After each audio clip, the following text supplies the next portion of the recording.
আসসালামু আলাইকুম viewers, welcome to my new video. আশা করি আপনারা সকলেই ভালো আছেন। আল্লাহর রহমতে আমি অনেক ভালো আছি। যারা ঘরে থাকা সাধারণ উপকরণ দিয়ে এবং খুব সহজেই মিষ্টির দোকানের মতো রসমালাই বানাতে চান, তারা অবশ্যই আমার ভিডিওটি সম্পূর্ণ দেখবেন।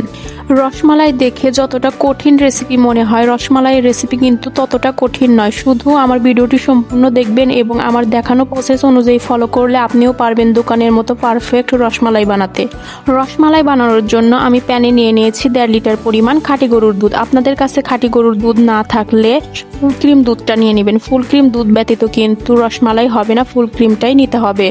দুধটা নিয়ে ভালোভাবে জাল দিয়ে ফুটিয়ে নিতে হবে। 1 থেকে 2টা বলক উঠলেই নামিয়ে নিতে হবে। নামিয়ে এর মধ্যে দিয়ে দিতে হবে ভিনেগার।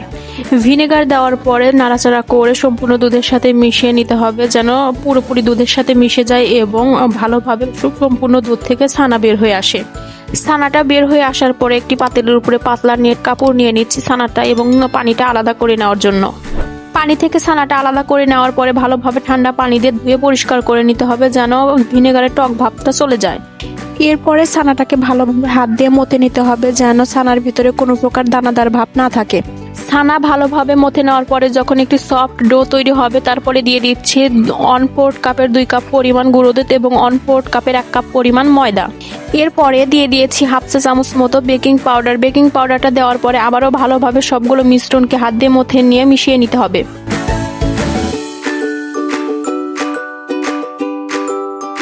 ছানা দিয়ে ডো তৈরি করে নিয়েছি। এখন ডো থেকে অল্প অল্প করে লেচি কেটে হাতে তালুতে নিয়ে গোল গোল করে মিষ্টি শেপ দিয়ে নেব। আমি গোল শেপ দিয়েছি, আপনারা চাইলে যে কোনো শেপ দিয়ে দিতে পারেন।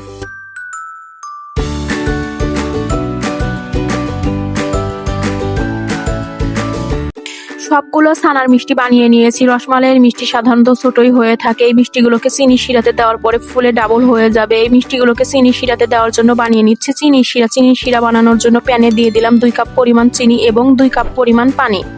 মিষ্টির শিরাটা বানানোর জন্য এর মধ্যে সম পরিমাণ পানি এবং সম পরিমাণ চিনি অ্যাড করে দিয়েছি। আরও দিয়েছি 3টি এলাচ। এলাচ দিয়ে ভালোভাবে পানিটাকে ফুটিয়ে যখন চিনি এবং পানি গলে একটা বলক চলে আসবে, এর মধ্যে দিয়ে দেবো সবগুলো মিষ্টি। সবগুলো মিষ্টি দেওয়া হয়ে গেলে একটু হালকা হাতে নাড়াচাড়া করে ঢেকে রেখে দিতে হবে 5 মিনিটের জন্য। এভাবে 5 মিনিট ধরে ফুটিয়ে নিলেই মিষ্টিগুলো হয়ে যাবে, মিষ্টির মধ্যে শিরাগুলো চলে যাবে।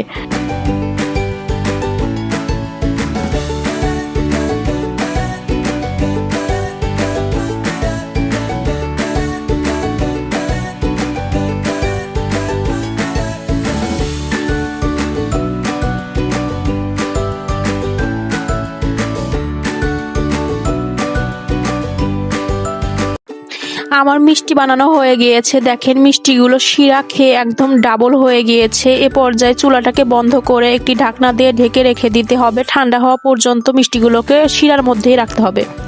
মিষ্টিগুলোকে এখন মালাইয়ে দেওয়ার জন্য তৈরি করে নিচ্ছি। মালাই তৈরির জন্য কড়াইয়ে নিয়ে নিয়েছি 1.5 লিটার পরিমাণ দুধ। আপনারা চাইলে ক্যারামেল এবং কন্ডাক্ট মিল্ক ব্যবহার করে দুধের পরিমাণটা কমিয়ে আনতে পারেন। আমি যেহেতু ক্যারামেল এবং কন্ডাক্ট মিল্ক কোনোটাই ব্যবহার করিনি, তাই একটু দুধের পরিমাণটা বেশি দিয়ে দিয়েছি।